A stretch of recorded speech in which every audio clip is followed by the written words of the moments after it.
Good day, everyone. And well, today we're going to do some exercise maski nasa bahay tayo. Kasi as for me, hindi talaga ako lumalabas. But today we went walking somewhere.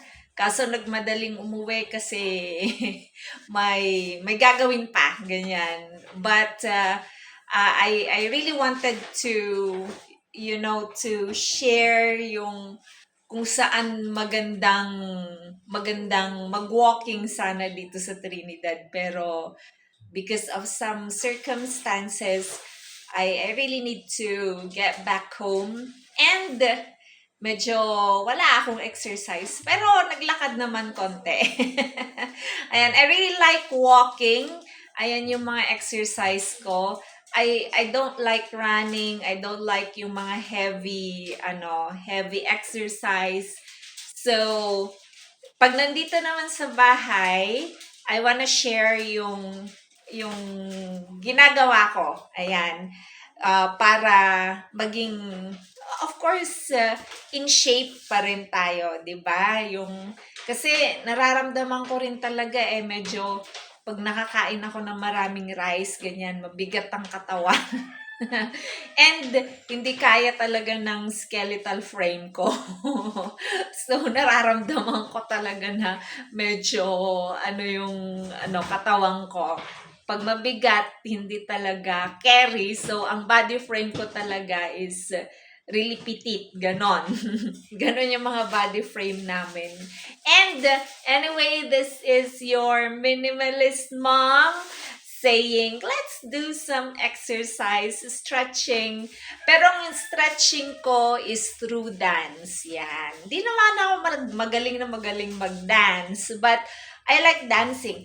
I like coordinating a lot of things, a lot of thoughts, yan, a lot of words through music, ganon. So, pati when it comes to walking, ganyan, minsan I use yung headset or earphone, ganyan, habang nag-walk, ganon. So, hulaan ninyo kung anong kanta ito.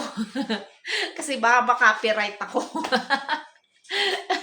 So, i-mute ko siya. Yan. Ibang song. Pero, hulaan ninyo kung paano yung steps niya.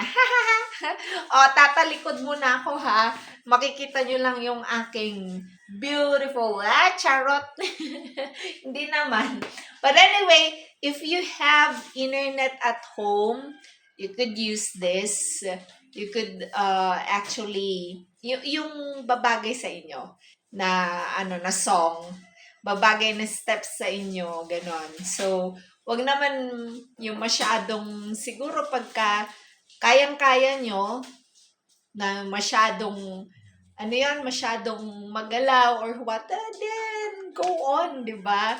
Pero ito yung napili ko kasi magaan lang para sa akin. Ganon, okay? So, let's try it. Ayan, let's try it. Kung hanggang saan aking, ang vigor ba yun? There!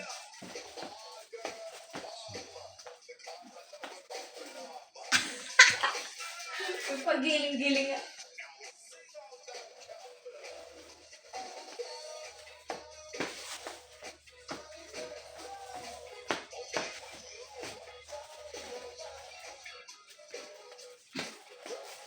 Mali-mali.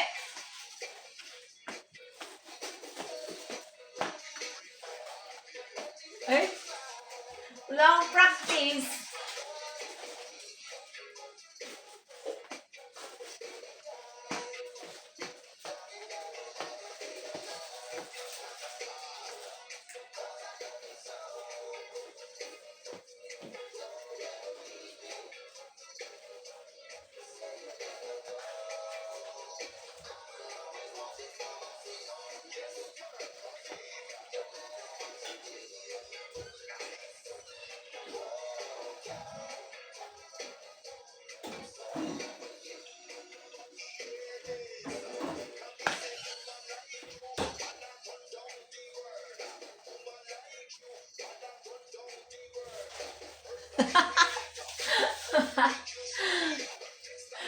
Well, nakakapagod. Mamshis. Hindi ko kaya yung mga pagiling-giling. Pero it's really nice. Ayan. Mararamdaman mo talaga yung sa hips, ganyan. O, pagkagigiling-giling sila, ganon. It's somewhat good for the heart, for the body. Yeah. So, ganyan lang, kasimple. Pwede nating sundan, ganyan. Ano ba to? Marami pa ako nakikitang Zumba dyan. Yun. Yun din yung mga sinusundan ko. Yung anak ko naman, into ano siya, stretching, ang tawag noon, parang yoga, parang ganon, pilates. Tama ba? Yon. So, yun yung mga ginagawa niya. Trinay ko. Wala akong patience. Mas gusto ko yung umiindak na ganito talaga. Pero, alam mo yon, ilang beses ko nang hindi ko man lang ma-perfect. Iba na talaga pag tumatanda. But anyway, that's more on the hips, yung upper torso natin, yon. Pwede rin sa legs kasi you lift up your legs, ganun, tamad lang. Tamad lang talaga ako. But, you could do that, momshies, sa bahay, together with your kids, if they also like dancing like you. Like me, I like dancing. Pero wala na sa practice. Ayan. So, medyo ano na lang, exercise, ganyan. Especially pag di ka nakakalabas. It's also nice, hindi lang yung cleaning ang exercise natin, but we could also do this. Yeah! So, there you go. Yan. I hope you like my sharing for today.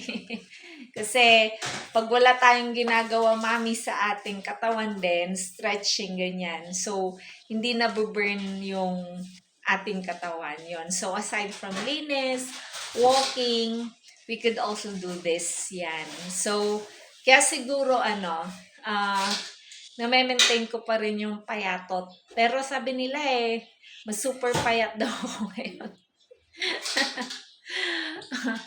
Yung siguro walang tulog. Pero, yeah, kailangan pa rin natin mag-stretching and exercise. Ayan! So, I hope to see you more. And have a good day. God bless you all.